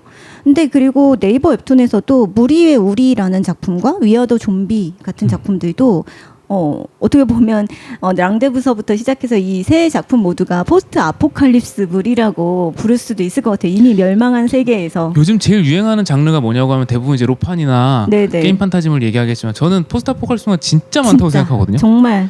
학생들 네. 지도하면서도 많이 느끼는데 맞아요. 정말 많이 나와요. 네, 이거는 약간 트렌드라기보다는 꾸준히 네, 계속해서 많이 있었어요. 근데 이 무리의 우리와 위어더 좀비는 포스트 아포칼립스물이라고 했을 때 아까 박창근 작가님의 어느 날 갑자기 서울은 네, 이라는 그거 이제 작품, 정통이죠. 네, 네. 어떤 극화체를 기반으로 해서 정말 잘 표현했다라고 설명할 수 있는 그런 작품이 있는가 하면 무리의 우리나 위아더 좀비는 너무너무 단순하게 표현이 되어 있는 절제미가 있는 제목만 봐도 안 무섭잖아요. 네. 그렇죠. 무리의 우리는 약간 이제 갈수록 약간 스토리가 조금 더 더 많이 보여질수록 조금씩 이렇게 무서운 측면도 보여지기는 하는데 위아더 좀비는 약간 그 개그가 이렇게 부조리 개그가 좀 섞여 있어서 조금 힐링물에 더 가깝죠. 네. 네. 근데 어쨌든 이 두 작품은 굉장히 되게 귀엽게도 보일 수 있을 만한 네. 단순한 작화 스타일을 가지고 있어요. 그래서 명암도 그렇게 막 여러 면을 쓴다거나 그리고 뭐 선도 뭐 여러 번 겹쳐서 쓴다거나 하기보다는 그 자체로 모든 것들이 다 간결하고 간략화가 많이 되어 있는 작화 스타일인데 오히려 그런데 스토리는 훨씬 더 많이 눈에 그러니까 이해하기가 쉽고 작가가 단순해서 그런지 그리고 그 감동이나 전달하려고 하는 그런 감정들도 훨씬 더 많이 잘 전달이 되고 그러니까 어떤 내 작품이 소재가 굉장히 진지하고 그리고 멸망한 세계의 세계관을 그리고 있으니까 무조건 나는 극화체로 그림을 그려야 되지 않을까라고 하는 그런 어떤 생각에 아닌데 발레도 있는데 라고 이렇게 들어줄 수 있을 만한 사례인 것 같아요. 근데 제가 좀 이 두 작품 무리의 우리나 위아더 좀비 같은 작품에서 되게 좋다고 느낀 점은 이 두 작품 모두 연출이 되게 좋아요. 맞아요. 네, 연출이 그냥 작화는 간략화되어 있는데 연출은 굉장히 신경을 많이 쓰셨구나. 네. 아까 말씀하신 것처럼 작화에 내가 힘을 좀 뺐다고 해서 쉬는 게 아니라 그렇다면 나는 연출에 훨씬 더 공을 들이겠어라는 그런 것들이 보여서 오히려 그 어떤 밸런스가 더 맞다는 생각이 들더라고요. 좋은 작품이죠. 위아더 네. 좀비는 정말 빠져들어서 봤었어요. 처음에 그냥 공모전 수상작이잖아요. 네네, 그래서 지상제대 공모전. 어떤 작품이길래 하고 이렇게 그 되게 썸네일이 되게 멍해 보이는 얼굴 하나였었거든요. 처음에는. 맞아요. 지금은 좀 여러 명을 바뀌었어요. 어쨌든 그랬던 것 같은데. 네. 그래서 무슨 작품이 제목도 그렇고 뭔가 궁금해서 클릭을 해봤더니 저도 모르게 결제해서 끝까지 나왔던 분까지 쭉 따라갈 정도로 되게 몰입도 있고 흡입력이 있는 작품이에요. 너무 재밌죠. 네, 정말 좋은 작품들이라는 생각이 들어요. 네. 이 두 작품들 그리고 제가 소개시켜드린 난다 작가님의 도토리 문화센터 이런 작품들은 조금 여러분들이 지금 웹툰의 작화 스타일이 너무 일률적으로 가는 게 아니야? 라는 생각을 할 수 있는데 충분히 다른 발레들도 있고 가능하다라는 것들에 대해서 참고가 될 수 있을 거라 생각하고 여러 가지 면에서 자기의 스타일을 찾는데 도움이 되지 않을까라는 생각도 듭니다. 네. 네. 아 그리고 요즘에 그 카카오 웹툰에서 제가 비밀 사이라는 작품도 즐겨 보는데 네. 비밀 사이는 캐릭터가 너무 아름다워요. 네. 보셨죠? 네. 어제 링크를 주셔서 네. 너무 아름답지 않아요? 정말 잘 그리시더라고요. 너무 아름다워요. 네. 네, 너무 멋있어요. 진짜 그 작품은 내용도 빠져들어서 보는데 캐릭터들이 너무 멋있어서 뭐 어떻게 이렇게 사실 BL 작품이잖아요. 네, 근데 BL 로맨스도 그냥 일반적인 로맨스 우리가 이제 그냥 헤테로 로맨스도 마찬가지긴 합니다만 BL은 특히나 조금 그 뭐랄까 유려한 작화를 가지신 분들이 많잖아요. 네, 근데 특히나 이 작품은 되게 뭐랄까 간결하면서도 되게 예쁘다, 어, 아름답다 아름답다. 라는 생각이 드는 작화더라고요. 네, 이 작품도 그냥 캐릭터만 봐도 배부르다. 근데 그게 필요한 장르죠 또. 네. 맞아요. 그래서 되게 어울리는 그런 작품이었다라고 생각을 해보고 싶고, 제가 말씀드린 여러 작품들의 예시들을 봤을 때, 아까 작가님도 잠깐 말씀해 주셨지만 또 공통점이 색감을 굉장히 한정적으로 쓰세요. 네. 그렇죠? 네. 이런 색감을 한정적으로 쓰는 이유에 대해서, 그리고 그 한정적으로 쓰는 색감이 어떤 식의 도움이 되는지, 어떤 식의 매력을 가지고 있는지에 대해서도 충분히 설명을 해주셨는데요. 또 조금 더 해주실 말씀이 있으실까요? 요거는 이제 네. 저도 이제 천범식 작가님, 네. 그 돼지우리와 사람의 조각을 그리신 네. 천범식 작가님의 유튜브 마감 인생에서 듣고 되게 흥미로웠던 재밌었던 내용이었는데, 그 충남체라고 하는 충남체요? 스타일이 있대요. 충남 그 글꼴이에요?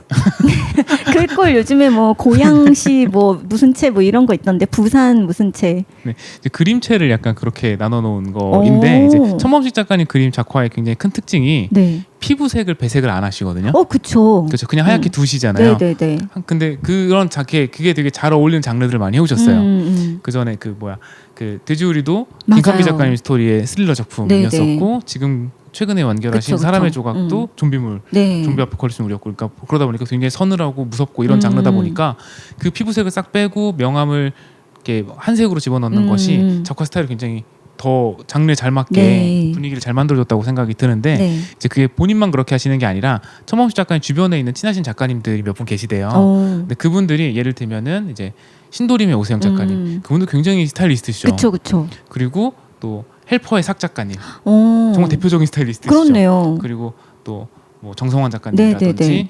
또 천범식 작가님 같은 네. 분들이 다들 그렇게 피부색을 안 쓰시는 그렇네요. 스타일이시거든요. 생각해 보니까. 네. 근데 그분들이 다들 이제 모건대, 공주대, 상명대 이렇게 충남에 있는 학교들을 다니셨대요. 그래서 충남체예요? 그래서 그걸 충남체라고 부른다고 아. 천범식 작가님이 유튜브에서 말씀하시더라고요. 재밌다. 재밌죠. 네네네. 근데 정말로 듣고 보면 지금 말씀하신 작가님들이 굉장히 자기 스타일이 명확하신 분들이에요. 맞아요. 그리고 컬러를 되게 한정적으로 사용하시고 어. 되게 제한해서 사용하시는 분들인데, 그걸 통해서 자기 스타일을 되게 확고하게 만들어 놓으시고 또 작화 효율도 챙기시고. 맞아요. 네. 그러니까 스타일을 만드는 것이 되게 중요한 이유에 대해서는 아까도 여러 번 얘기했지만, 일단 뭐 스튜디오 작품들의 범람 속에서 내 작품을 보여주기 위한 것도 있긴 하지만, 기본적으로 두 가지를 얘기하자면 효율과 개성이라고 생각을 해요. 효율과 개성. 네, 그 두 가지를 만들기 위해서 공정을 정비하고 그 정비된 공정을 통해서 자기 스타일을 보여주고 하는 것이 되게 작가들마다 가지고 있는 전략이라고 생각이 드는데, 지금 충남체도 어떻게 보면 그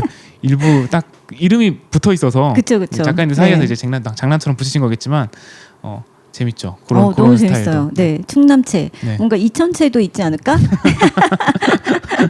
청강체 뭐 이런 거 없나? 네, 궁금해지네요. 네. 네, 그러면 밖에서는 보일지도 모르겠죠. 보일 수도 저희는 있겠죠. 워낙에 다양한 작품 보고 있으니까 잘 모를 수도 있지만. 근데 눈에 띄는 청강체가 또 있을지도 모르겠어요. 그럴지도 모르겠습니다. 네. 그러면 이렇게 자기만의 작화 스타일을 갖고 싶은 지망생들이 지금 많이 말씀해 주셔서, 이런 식으로 그럼 연습을 해봐야 되나? 뭐 색감을 줄일까? 아니면 색감을 줄이고 선에 좀 집중해 볼까?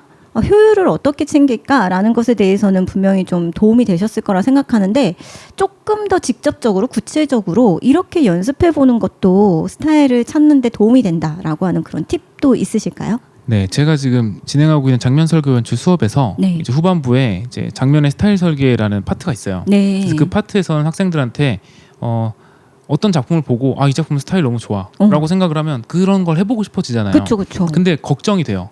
파쿠리 논란. 아, 요즘은 표절. 워낙에 그게 되게 네. 크다 보니까 스타일 표절이라고 하는, 흔히 이제 파쿠리라고 많이 부르는 거기에 이제 말려들게 될까봐 자기도 모르게 너무 크게 영향을 받아서 그럴 수 있죠. 좀 그런, 특히 요즘 이제 다른 업계 쪽에서도 그런 일들이 많이 있다 보니까 네. 걱정을 좀 하기가 쉬운데, 그때 항상 하는 얘기가 뭐냐면 그 스타일을 분석을 좀 해야 된다고 말을 해요. 그냥 그대로 따라하는 게 아니라. 그래서 이 스타일은 왜 매력적인가에 대한 분석을 해야 되는데, 저는 기본적으로 일단 공정별로 4개를 나눠서 이야기를 해요. 첫 번째는 데포르메고요. 네. 그 다음에는 선, 그 다음에 명암, 그 다음에 배색이에요. 그래서 요 4가지를 일단 놓고, 이거보다 더 많을 수도 있는데요. 일단 이렇게 4개를 놓고 보면 이 작품은 데포르메가 매력적이구나 싶은 작품이 있고, 이 작품은 색감이 매력적이구나, 이 작품은 또 뭐 선이 매력적이구나 하는 그 특징들이 다 있거든요. 그래서 그 중에서 어떤 부분을 가져오고 어떤 부분을 취할 거고 난 어떤 부분에서 차별성을 둘 것인지를 가져올 수 있겠죠. 네네. 예를 들면 이 작품은 색감이 되게 매력적이야. 더 들어가서 보니까 이 사람은 한색이랑 난색을 정확하게 배분해서 사용하는데 그게 굉장히 매력적이야. 이 사람 아까 얘기했던 제 학생 같은 경우에 이 사람은 민트색과 빨간색의 그 보색 대비를 굉장히 매력적으로 잘 사용하는구나 같은 걸 느꼈어요. 근데 그걸 그대로 그것만 다 똑같이 가져와 버리면 잘못하면 이제 논란이 생길 수 있잖아요. 그렇죠. 그런 경우에 근데 저 작가는 데포르메를 저렇게 가져가니까 나는 정반대로 가자 라든지 저 사람은 선을 깔끔하게 쓰니까 나는 선은 좀 더 복잡하게 한번 써볼까 하는 식으로 다른 부분들에서 차별성을 둘 수도 있거든요. 그래서 그런 것들을 좀 참고하는 방식으로 생각해 보시면 좋겠고요. 그러니까 단순히 눈에 보이는 데 다 참고하는 게 아니라 분석을 해서 이 중에서 어느 부분을 참고하고 어느 부분에서 차별성을 둘 건지에 대한 계획을 세우셔야 된다라는 그렇게 이야기예요. 되려면 한 작품보다는 그렇죠. 여러 작품을 보는 게 좋겠네요. 네, 제가 서부의 저승사자를 네이버에다가 이제 보냈을 때 그때 1화 원고만 보냈었는데 네이버에 통해서 내용 이대로 가져도 좋고 다 좋은데 그 채색하는 스타일을 조금 바꿨으면 좋겠다라는 이야기를 해주셨어요. 근데 그게 그럴 만한 게 제가 그 전까지 출판만 하고 있잖아요. 컬러에 대한 생각이 없었어요. 네네. 그래서 그냥 제 딴에는 이제 자연스럽다고 생각하고 한 거였는데 조금 걸리셨나 봐요. 네네. 장르 좀 안 맞는 것 같다라고 말씀하셔서 그래서 제가 말씀드렸던 게 그거였어요. 네이버 통해서 연재되고 있는 작품 중에 같은 플랫폼이니까 그 작품 중에 같은 장르 혹은 제가 참고할 만한 작품을 한 3개만 찝어달라. 그럼 제가 그거 보고 분석해서 제 스타일 만들겠다라고 말씀을 드렸더니 네네네. 한 작품은 기억이 잘 안 나는데요. 두 작품은 명확하게 기억이 나는데 하나가 노블레스였고요. 노블레스. 하나는 전혀 다르게 저거였어요. 그 오주의 수여였어요. 오, 청강대 출신 작가죠. 너무 깔끔하고 예쁘죠. 근데 노블레스랑 그 두 작품은 전혀 다르잖아요. 네, 근데- 그런데 채색은 네. 한정적으로 쓰시잖아요. 그렇기도 하고요. 네. 서부의 저승사자가 요 두 장르의 두 사이쯤에 있는 장르예요. 그렇네. 네. 로맨스와 액션. 로맨틱 코미디랑 그 판타지 액션이 섞인 네네, 장르다 보니까 네네. 두 작품을 다 말씀해 주신 거예요. 아. 한 작품 뭐였는지 정확하게 기억 안 나는데 네네. 그래서 그 세 작품을 놔두고 음. 어떤 작가는 피부색을 어떻게 넣는지 명암색은 어떻게 넣는지 같은 걸 다 따졌어요. 그랬더니 노블레스 작가님은 명암색을 굉장히 한색으로 많이 쓰세요. 그렇네요. 서늘한 반대로 느낌. 네, 오주의 수연은 굉장히 핑크색에 가까운 난색이에요. 왜냐하면 로맨스물이다 보니까 그쪽 색감이 더 잘 맞겠죠. 그래서 그러면 나는 장르가 좀 섞여 있으니까 어떤 분위기를 낼 때는 요 분위기에 명암을 넣고 어떤 분위기를 낼 때는 요 분위기로 명암을 넣자 하는 식으로 좀 나눠서 생각을 할 수 있더라고요. 그런 식으로 조금 배색은 일부러 조금씩은 다르게 가져가고 그런가 하면 이제 아예 다른 부분들까지 보게 돼요. 배경이 들어가지 않는 곳에서 배경이 들어가지 않는 컷에서는 그럼 인물 바깥이 공백이 되잖아요. 네. 그러면은 흑백만 할 땐 거기에 대한 고민을 안 하거든요. 비워버리거나 아니면 그냥 스크린톤 정도 깔면 되죠. 네. 근데 컬러일 땐 거기에 대한 고민이 엄청 많아져요. 이걸 뭘로 채우지? 비워도 되나? 막 이런 생각을 하게 되거든요. 그러면 이제 그런 부분들은 어떻게 했는지를 또 작품들을 막 찾아서 보는 거예요. 그래서 그런 식으로 좀 말씀하신 것처럼 한 작품만 가지고 참고를 했을 때는 위험할 수도 있기 때문에 될 수 있으면 3작품 이상 여러 작품을 놔두고 그 작품들이 공통적으로 취하고 있는 요소는 뭔지 혹은 차별점은 어떤 건지 그러면 공통점은 어떻게 보면 장르 공식일 수도 있는 거거든요. 네네. 그래서 그런 거는 나도 같이 차용을 하고 차이점은 작가들마다 다른 거니까 왜 다른지를 분석해보고 이만화는 액션에 더 치중돼 있으니까 이렇구나 이만화는 스릴러니까 조금 더 서늘하구나 같은 식으로 분석해보면 나한테 맞게 가져오기가 좀 쉬운 것 같아요. 그래서 그런 식으로 남의 작품을 분석하고 레퍼런스로 삼는 것 자체가 그 자체가 문제는 아니에요. 그래서 요즘 친구들 그쵸. 중에는 그걸 걱정하는 친구들이 되게 많거든요. 근데 하늘 아래 완전히 새로운 건 없기 때문에 그럼요. 지금 저희가 어떻게 완전히 새로운 채색 방식과 새로운 색감과 그걸 만들어내려고 노력하실 필요는 없다고 생각해요. 다만 만들어낼 수도 없습니다. 네, 그렇습니다. 그래서 지금 말씀드린 것처럼 아까 노블레스랑 오주의 수연은 전혀 다른 방식이다라고 말씀했지만 또 난지 교수님이 그 비슷한 점도 있잖아요라고 말씀하셨잖아요. 마찬가지 정말 그런데 예를 들면 대표적으로 셀식이에요. 셀식으로 명암을 넣기 네. 때문에 비슷한 요소가 분명히 생겨요. 네. 그리고 노블레스도 사실 학원물이에요. 처음에는. 그쵸. 적어도 처음에는. 그래서 그 부분에서는 비슷한 맥락이 되게 분명히 발생을 하거든요. 그래서 그런 것들 학원물 그릴 때는 교복 명암을 이런 식으로 넣는 게 편하구나 같은 것들도 알 수 있고 네. 그래서 조금 참고하시되 분석을 하시고 어떤 부분을 가져오고 어떤 부분의 차별점을 만들 것인지를 전략적으로 좀 고민해 보실 필요는 있다 정도 얘기를 드리고 싶어요. 그러니까 지금 말씀해주신 공부 방법도 다 원리를 좀 고민을 해봐야 되는 것 네, 같아요. 그러니까 맞아요. 이야기를 만들 때도 그렇고 지금 작화의 스타일을 만들 때도 그렇고 그리고 내가 어떤 작품을 만들고 싶은가에 대한 근원적인 고민을 할 때도 그렇고 그러니까 이런 분석 방식은 사실은 그냥 한 부분에 대해서만 고민하는 방식이 아니라 이 모든 삼라만상을 통달하기 위한 방식이지 않을까. 네. 모든 이 세계를 이해하는데도 이런 분석 방식이 되게 중요하거든요. 공부를 하는데도 그렇고. 그러니까 이 만화를 만드는 데도 있어서 왜 이 사람은 이렇게 했지? 여기에서 원리는 뭘까? 대체 무엇을 돋보이게 하기 위해서 이렇게 하는 거였을까에 대한 네네. 그 왜에 대한 질문을 끊임없이 던지다 보면 그런 표절 논란에서는 조금씩 안심을 할 수 있는 방식으로 공부를 해나가고 자기의 스타일을 가져가실 수 있지 않을까라는 네. 생각이 드네요. 네. 공부나 분석이 안 돼 있고 진짜 말씀하신 것처럼 원리에 대한 고민을 안 해보고 껍데기만 벗겨오면 정말 뭐 파쿠리라든지 그쵸. 그런 논란에 휩싸일 가능성이 높아지는 것 같아요. 근데 그런 논란이 사실은 비논리적일 때도 있잖아요. 그럼요. 네, 그래서 정당하게 방어를 해야 되는데 정당하게 네. 방어를 할 때도 지금의 방식으로 공부를 했다면 분명히 방어 논리가 있어요. 그리고 네네네. 아까 저희가 말씀드린 것처럼 이 세상에 새로운 건 없습니다. 똑같은 툴로 만드는데 어떻게 비슷하지 않은 부분이 생길 네. 수가 있어요. 아까 말씀드린 것처럼 우리는 네. 다 일주일에 몇 컷을 그려야 된다라는 규칙 안에서 만화를 만들고 있고요. 네, 또 같은 툴로. 네, 장르가 정해져 있기도 하고 네네. 크게 달라지기가 어렵기도 해요. 네, 그리고 사실은. 우린 다 사람이잖아요. 어디 그렇습니다. 외계인이 만드는 것도 아니고. 네, 그렇기 때문에 미감도 어느 정도 보편적인 선도 있답니다. 그러니까 네, 그런 부분을 다 감안하셔서 공부를 해주셨으면 좋겠고요. 저희 오늘 되게 유익했던 것 같네요. 다행입니다. 자평을 이렇게 해도 되나? 네. 혹시 다음번에는 어떤 식의 내용을 좀 해보시면 좋겠다라는 생각 해본 게 있으신가요? 아니요. 왜요? 왜? 네. 불러주시면 또 나오죠. 그리고 그 지난주에 이제 일요일 날 올라갔었던 이제 홍난지 박사님이 일하는 방식에 대한 네네네. 거 있잖아요. 네. 거기서도 말씀해 주셨지만 이제 섭외와 함께 주제가 주어지는 경우들이 많다라고 말씀하셨잖아요. 저도 그렇게 출연하고 있기 때문에 아니 계속 미리 연출에 대해서 한번 해보면 어때요? 라는 얘기는 계속 드리는데 사실 네. 이게 어려워요. 되게 사실 어려워요. 보여주면서 하기가 보여드리기가. 좀 쉽지 않다 네네. 보니까. 그래서 저희가 그건 계속 좀 미뤄지고 유예를 시키고 있다고. 있는데 제가 하나 아이디어가 또 있어요. 연출에 대한 건데 네. 좀 시간이 걸리실 수도 있어요. 뭘까요? 그러니까 웹툰에서 왜 카메라 켜놓고 이런 말씀을 미리 말씀 안 해둬야 이게 확 찍혀서 낚을 수가 있죠. 뭔가 나 이 장면의 연출 좋았어.